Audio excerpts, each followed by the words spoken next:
All right, so this round, we keep this hand on the play. It's kind of slow, but it has some early interaction. So it has lands, it has a couple of turn one play, turn two play if they have a creature, and we have a way to deal with land with Field of Ruin.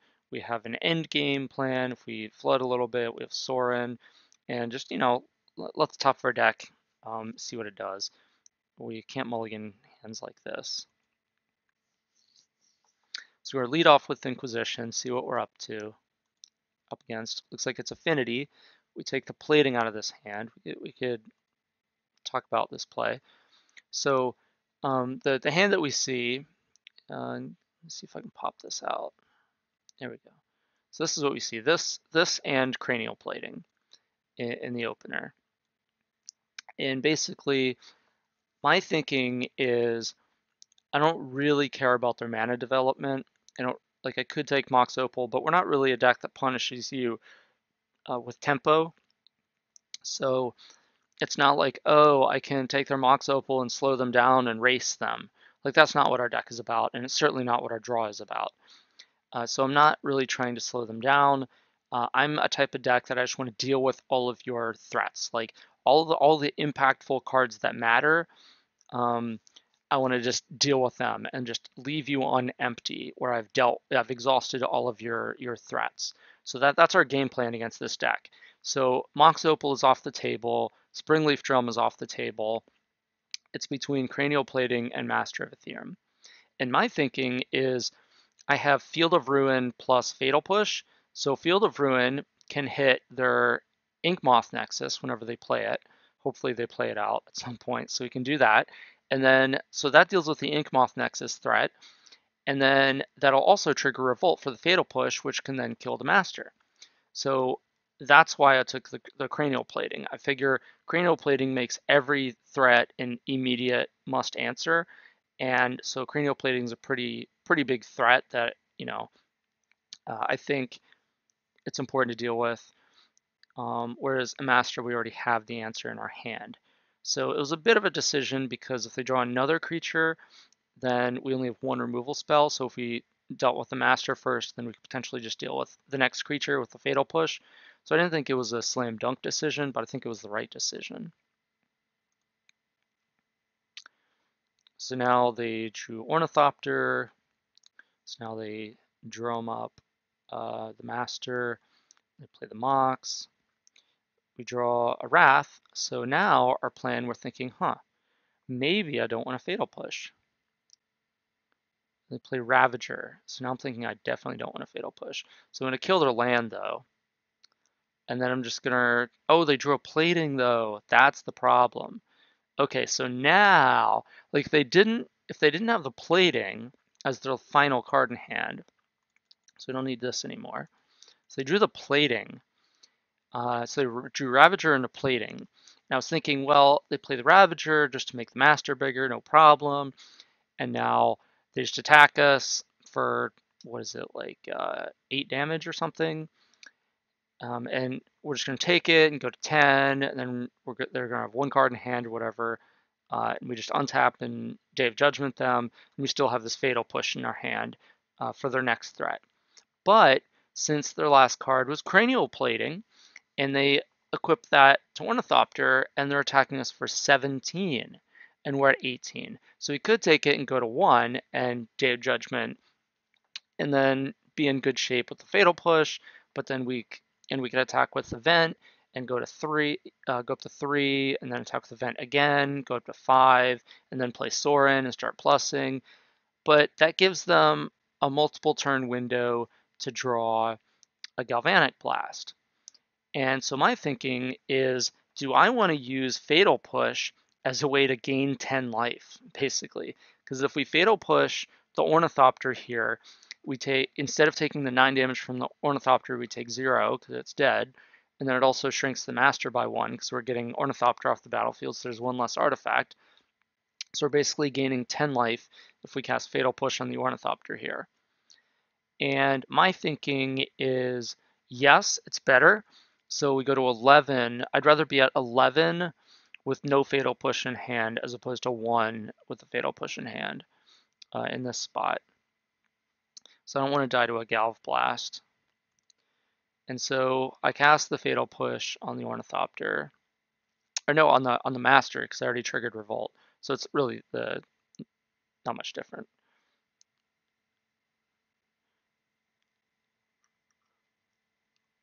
So now I Wrath them, and they drew a land. We took it out instead of attacking them or casting Gideon, because they have the plating. And now we cast Big Boy Sorin, and they concede. So at that point, we were basically just activating it, plussing Sorin every turn, and play Gideon and plus Gideon every turn. So this game was pretty over at this point. Maybe like technically it was a premature concession, but realistically, no, not really. So yeah, this game it ended up being pretty close because of the second plating, and we had that decision to make. Do we go to 1 life and put ourselves in Galv Blast range? And I said no, which opened us up to potentially being beat by like runner creature. But I figure we still had the tools because Sorin was coming and we could gain some life off the Shambling Vent, and we have like Gideon stuff like that. So it worked out. It wasn't. It was one of the closer games that I would expect from Affinity. I think that this is a good matchup for us. We have all the tools to beat them on pretty much every axis. We have Lingering Souls to deal with their Signal Pest draws. We have Inquisition to deal with some of their problematic cards, like Cranial Plating. We have Wrath effects to deal with their Etch Champions and their Go Wide draws. And we have Field of Ruins to deal with their lands. We also have Lingering Souls to deal with their lands because they're 1/1 flyers. And then sideboard, we bring in Stony Silence, which let's talk about that. The way I sideboarded for this match is I bring in Fragmentize, Disenchant, Anguish Unmaking, and 3 Stony Silences. And I take out 2 Thoughtseize, 1 Ob Nixilis, 1 Liliana, 1 Collected Brutality, and 1 Sorin. So we lower our curve a little bit with some of the high-end Planeswalkers, and we bring in Stony Silence, and we bring in these 3 sort of ways to destroy any permanent in their deck, including Gearpart Ethergrid, which that's a very important one that we want to make sure we have an answer to. So now let's go to game 2. We're on the draw. And this hand is, it's close.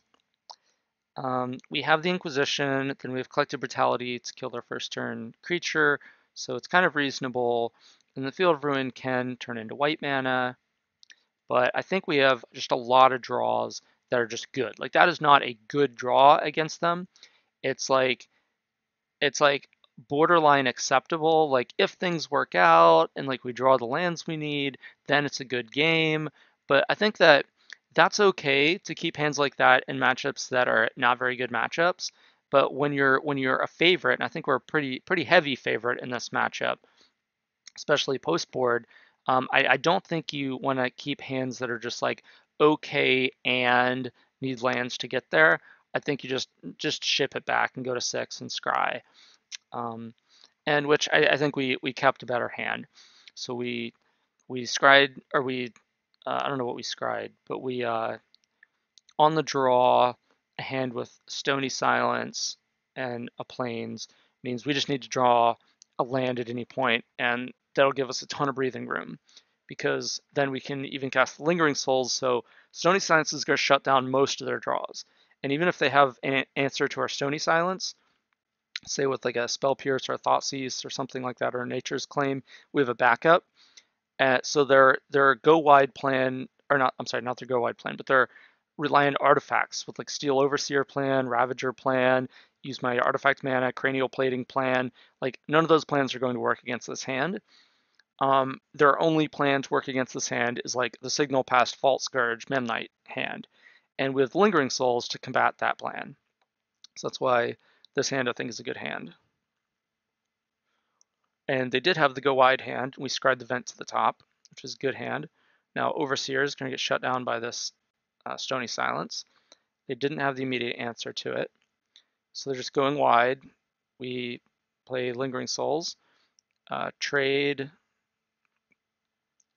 then we just play the backup Stony and flashback in case they draw their Nature's Claim. Now we're just going to trade again, even though we have the Field of Ruin. Let's just get all the creatures off the board. Now they play another Vault Scourge. Okay, now we can just play Gideon. Everyone has to attack Gideon. And not going well for the opponent. Yeah. So basically things develop the way I think that you kind of expect them to. And this is the reason why we mulliganed the hand. That it was like, you know, it had Swamp, Field of Ruin, Inquisition, Collective Brutality. Like it had stuff going on. We take their best card with the Inquisition. Then we Brutality, killed our first threat. We would have killed like a Vault Scourge or whatever. And, you know, maybe even looked at their hand and tried to take like a whatever, like a who knows what they had in their hand, Galv Blast or something. And, you know, like we probably would have had a good game and maybe even won. Who knows? But when we have like a deck that's so well positioned against them with all these Stony Silences and like tons of removal spells, and like we just want to have a reasonable hand. And I think our average 6-card hand is going to beat their average 7-card hand. So I don't think that there's a reason to keep a sort of risky hand like that that doesn't have a haymaker like Stony in it. So I think that we got paid off for that. We found a hand with Stony and things worked out. So this was the third round.